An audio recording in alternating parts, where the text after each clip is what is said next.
हम सुरक्षित जगह वहां दे दो। ये उस समय गलियारों में बहुत चर्चा थी। आपके माध्यम से सर, मैं आपके माध्यम से एक सलाह दे देती हूँ। हमारे प्रधानमंत्री महोदय 12 सालों से सदन में है, मैं मात्र 12 महीनों से हूँ। क्या की सुना लीजिए, फिर खत्म। उसके बाद बेरोजगारी, महंगाई। पंचायतों में आरक्षण देना है तो बहुत आराम से दे देते, लेकिन आप कह रहे तो कह रहे हैं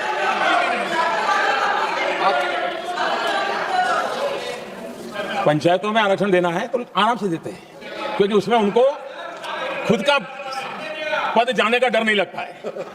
उसको लगता है हम सुरक्षित यार वहां दे दो। ये उस समय गलियारों में बहुत चर्चा थी कि बोले कभी नहीं करेंगे यहां बैठे हुए। क्यों? क्योंकि उनका कुछ जाएगा। सुन लीजिए, पंडित जवाहरलाल नेहरू इस देश के लिए जिए और देश की सेवा करते करते उन्होंने दम तोड़ा। फिर भी सुन लीजिए, मेरी एक सलाह ले लीजिए, सर मैं आपको आपके माध्यम से सर मैं आपके माध्यम से एक सलाह दे देती हूँ। हमारे प्रधानमंत्री महोदय 12 सालों से सदन में है, मैं मात्र 12 महीनों से हूँ। फिर भी छोटी सी सलाह है।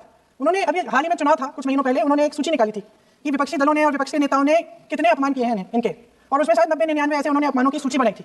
तो मैं उनको एक छोटी सलाह देना चाहती हूँ कि नेहरू जी से जितनी भी शिकायतें हैं, जितनी भी गलतियां उन्होंने की आपके जहन में, जितनी भी गालियां देनी है, जितना भी अपमान करना है, उसकी भी एक सूची बना दीजिए। मेरी बात खत्म नहीं है। 999 अपमान, 9999 अपमान, सूची बना दीजिए और फिर हम एक समय निर्धारित करते हैं। जैसे हमने 10 घंटे आज वंदे मातरम पर हमने बहस किया ना, उस तरह से हम अध्यक्ष महोदय जी से पूछेंगे, एक समय निर्धारित करेंगे 10 घंटे, 20 घंटे, 40 घंटे, जितने घंटों में आपकी ये शिकायत पूरी हो जाए, आप शांत हो जाए और हम बहस कर लेंगे। लेकिन इस सदन का कीमती समय, जिसके लिए हमें यहाँ पे जनता ने भेजा है, जैसे हमें जनता की समस्याओं को हल करने के लिए चर्चा करनी चाहिए, इस्तेमाल करना चाहिए, उसको इसी के लिए इस्तेमाल करिए। उसके बाद जैसे अंग्रेजी में कहते हैं ना, जैसे अंग्रेजी में कहते हैं कि once and for all let's close the chapter। Close कर लीजिए। देश सुन लेगा क्या क्या शिकायतें हैं, किसने क्या किया, इंदिरा जी ने क्या किया, राजीव जी ने क्या किया, परिवारवाद क्या होता है, नेहरू जी ने कौन सी गलतियां की, सुना लीजिए, फिर खत्म। उसके बाद बेरोजगारी, महंगाई, की समस्याएं, जो पीएमओ में हो रहा है उसकी बातें, उसकी चर्चा, जो बैटिंग आपके बारे में हो रहा है पीएमओ के अंदर, जो एफटी फाइलों में आपके मंत्री महोदय के नाम निकल आए हैं, उसकी चर्चा करेंगे।